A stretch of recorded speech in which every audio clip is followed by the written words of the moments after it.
بسم اللہ الرحمن الرحیم۔ السلام علیکم۔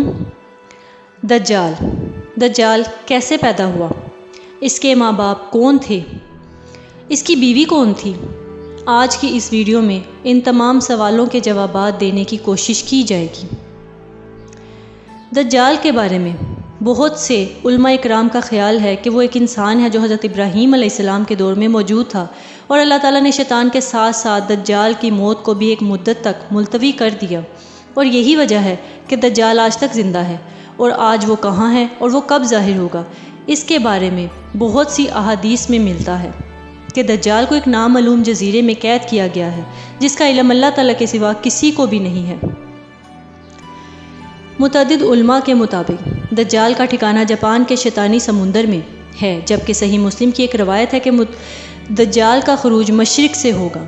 بہت سی احادیث میں ملتا ہے کہ دجال قوم یہودی سے ہوگا اور اس کے پیروکاروں میں زیادہ تر یہودی ہی ہوں گے۔ اس وقت تک دنیا کے 3 بڑے آسمانی مذاہب یعنی اسلام، یہودیت اور عیسائیت ایک ہستی کا انتظار کر رہے ہیں جو آخری وقت میں ظاہر ہوگی، اور وہ ہستی انسانیت کے لیے مسیحا اور نجات دہندہ ثابت ہوگی۔ اگر آپ عیسائیت کی لوک داستانوں کو سنیں تو ان میں دجال کا ذکر کچھ اس طرح ملتا ہے کہ دجال ایک ایسے گھر میں پیدا ہوگا کہ جس گھر میں رہنے والے انتہائی نیک اور پرہیزگار لوگ ہوں گے۔ یہ خاندان یعنی اس کے والدین سالوں سے بیٹے کی دعا کر رہے ہوں گے، اور پھر اللہ تعالیٰ ان کے گھر میں ایک بیٹا پیدا کرے گا جو دجال ہوگا۔ دجال کے پیدا ہونے کی خوشی میں اس کے والدین بے حد خوشیاں منائیں گے، لیکن دجال حد سے زیادہ گستاخ اور بے ادب ہوگا۔ یہودی دجال کو اپنا مسیحا قرار دیتے ہیں۔ آج کے دور میں یہودیوں کے مطابق ان کا مسیحا یعنی نجات دہندہ یہودی النسل ہوگا، اور ان کے خیال میں دجال حضرت داؤد علیہ السلام کے شاہی خاندان سے ہوگا اور تخت داؤد کا جانشین ہوگا۔ وہ انسانی نسل سے گوشت پوست کا ایک انسان ہوگا اور عام انسانوں کی طرح پرورش پائے گا، لیکن وہ غیر معمولی اور بہت ہی پراسرار طاقتوں کا حامل ہوگا۔ یہودی علماء کے مطابق وقت مقررہ سے پہلے خود دجال کو بھی علم نہیں ہوگا کہ وہ یہودی قوم کا نجات دہندہ اور خدا کا منتخب کردہ ہے۔ خدا اس کی آمد کے وقت اس کو اس کا مقام بتا دے گا، تب وہ یہودیوں کا نجات دہندہ بن کر انتہائی حیرت انگیز قوتوں کے ساتھ سامنے آئے گا۔ وہ عظیم نجات دہندہ، عظیم رہنما، عظیم سپہ سالار، عظیم حج، عظیم عالم دین اور نسل انسانی کا انتہائی باکمال اور عظیم ترین بادشاہ ہوگا۔ اس کی ذہانت انتہا درجے کی ہوگی۔ دنیا بھر میں موجود دھکے کھاتے اور ذلیل اور رسوا یہودیوں کو جمع کر کے اسرائیل میں بسائے گا۔ ان کے عقیدے کے مطابق وہ مسجد اقصیٰ کو شہید کر کے ان کی جگہ یہودیوں کا قبیلہ یعنی ہیکل سلیمانی تعمیر کرے گا، یہاں تک کہ دجال تمام غیر یہودیوں کے خلاف ایک خوفناک جنگ کر کے ان سب کو ہلاک کر دے گا، اور وہ حضرت داؤد علیہ السلام کی سلطنت کو شان و شوکت کے ساتھ قائم کرے گا۔ اس عظیم سلطنت اسرائیل کی سرحدیں عراق کے دریائے فرات سے مصر کے دریائے نیل تک پھیلی ہوں گی۔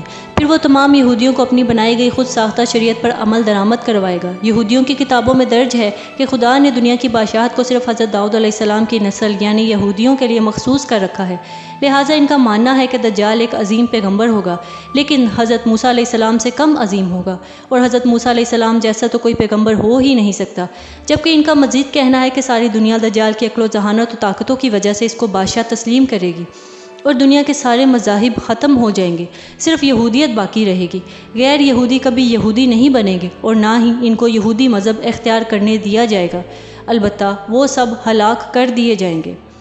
یہودیوں کے مطابق دجال انتہائی خوبصورت اور خوبرو نوجوان شخص ہوگا۔ حضرت محمد صلی اللہ علیہ وآلہ وسلم نے 1400 سال پہلے ہی بتا دیا تھا کہ یہودی دجال کو اس کی طاقتوں کی وجہ سے اپنا ایک اور رہنما مان لیں گے۔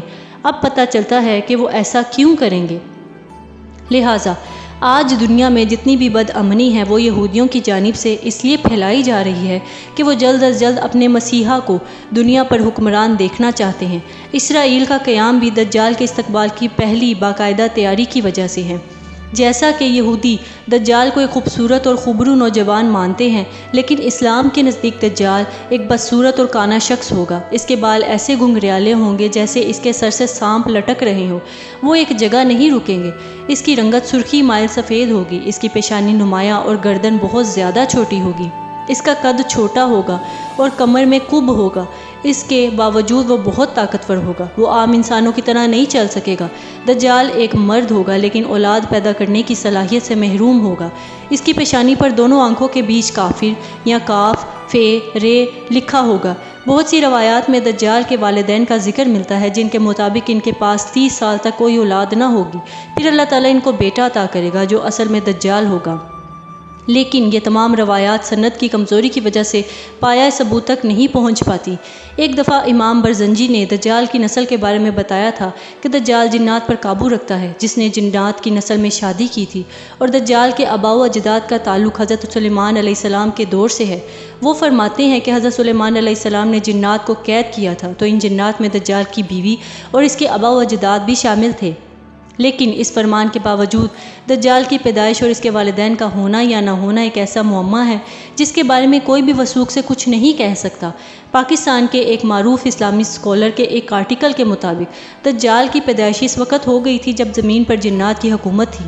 ان کا کہنا ہے کہ دجال انسان، جانور اور جن کے ملاپ سے وجود میں آیا تھا، اور جب اللہ تعالیٰ نے انسانوں کو زمین پر بھیجا تو فرشتوں نے اللہ تعالیٰ کے حکم کے مطابق جنات اور انسانوں کے درمیان ایک پردہ قائم کر دیا، جس سے انسان اور جنات کی دنیا الگ الگ ہو گئی۔ فرشتوں سے جنگ کے بعد جنات کو مختلف جزیروں میں قیدی بنا لیا گیا تھا، لیکن ان میں سے کچھ جنات ایسے بھی تھے جنہوں نے فرشتوں سے بدلہ لینے کا سوچا۔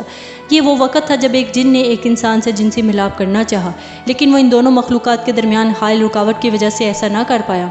اسی دوران جساسہ نامی ایک اور مخلوق جو کسی جانور کی نسل سے تھی، اس نے ان دونوں کے درمیان اولاد کے حصول کے لیے خود کو پیش کیا، اور اس طرح انسان اور جن کا تخم جساسہ کے پیٹ میں پلنے لگا، اور اس طرح ایک تیسری مخلوق پیدا ہوئی جسے دجال کہا جاتا ہے۔ پھر دجال کو فرشتوں نے زنجیروں سے باندھ دیا تاکہ دنیا دجال کے شر سے محفوظ رہ سکے۔ دجال ایک قسم کی انوکھی مخلوق ہے جس کو جساسہ کے ذریعے تمام خبریں ملتی رہتی ہیں، کیونکہ جساسہ ایک ایسی مخلوق ہے جو زمین اور سمندر سمیت ہر جگہ پر رہ سکتی ہے۔ اس آرٹیکل میں کتنا سچ ہے یہ تو صرف اللہ تعالیٰ ہی بہتر جانتا ہے، مگر جساسہ کے متعلق ہمیں صحیح معلومات اس واقعے سے ملتی ہیں جس میں حضرت تمیم داری رضی اللہ تعالیٰ عنہ نے دجال سے ملاقات کا پورا واقعہ آپ صلی اللہ علیہ وآلہ وسلم کو بتایا تھا۔ ایک دفعہ اسماء بنت یزید بیان کرتی ہیں کہ رسول اللہ صلی اللہ علیہ وآلہ وسلم میرے گھر تشریف فرما تھے۔ آپ صلی اللہ علیہ وآلہ وسلم نے دجال کا ذکر فرمایا کہ اس کے ظہور سے پہلے 3 قحط پڑیں گے۔ 1 سال آسمان کی 1/3 بارش رک جائے گی اور زمین کی پیداوار بھی 1/3 کم ہو جائے گی۔ دوسرے سال آسمان کے 2 حصے کی بارش رک جائے گی اور زمین کی پیداوار 2 حصے کم ہو جائے گی، اور تیسرے سال آسمان سے بارش بالکل بھی نہیں برسے گی اور زمین کی پیداوار کچھ نہیں ہوگی، حتیٰ کہ جتنے حیوانات ہیں، خواہ وہ کھر والے جانور ہوں یا دھاڑ سے کھانے والے، سب ہلاک ہو جائیں گے۔ بے شک ایک دن دجال اور دجالی نظام کا بالکل خاتمہ ہو جائے گا۔ دجال کے خاتمے کے بعد حضرت عیسیٰ علیہ السلام اس حال میں ہوں گے کہ اچانک اللہ تعالیٰ کی طرف سے ان کے پاس یہ وحی آئے گی کہ میں نے ایسے بندے پیدا کیے ہیں جن سے لڑنے کی قدرت اور طاقت کوئی نہیں رکھتا۔ تم میرے بندوں کو جمع کر کے کوہ طور کی طرف لے چلو اور ان کی حفاظت کرو۔ پھر اللہ تعالیٰ یاجوج ماجوج کو ظاہر کرے گا جو ہر بلند زمین کو پھلانگتے ہوئے اتریں گے اور دوڑیں گے۔ ان کی تعداد اتنی زیادہ ہوگی کہ جب ان کی سب سے پہلی جماعت بحر تبریہ سے گزرے گی تو اس کا سارا پانی پی جائے گی۔ پھر جب اس جماعت کے بعد آنے والی جماعت یہاں سے گزرے گی تو بحر تبریہ کو خالی دے کر یہ کہے گی کہ اس میں کبھی پانی تھا ہی نہیں۔ اس کے بعد یاجوج ماجوج آگے بڑھیں گے۔ اس کے بعد یہ جماعت آگے بڑھے گی اور بیت المقدس کے ایک پہاڑ تک پہنچ جائے گی، اور وہ ظلم و غارت گری اور لوگوں کو پکڑنے اور قید کرنے میں مشغول ہو جائیں گے اور کہیں گے کہ ہم نے زمین والوں کو ختم کر دیا، چلو اب آسمان والوں کا خاتمہ کرتے ہیں۔ چنانچہ وہ آسمان کی طرف اپنے تیر پھینکیں گے، اور آخر میں یہ ایک حقیقت ہے کہ دجال اس وقت کہاں ہے اللہ تعالیٰ کے سوا کوئی بھی نہیں جانتا۔ بہت شکریہ۔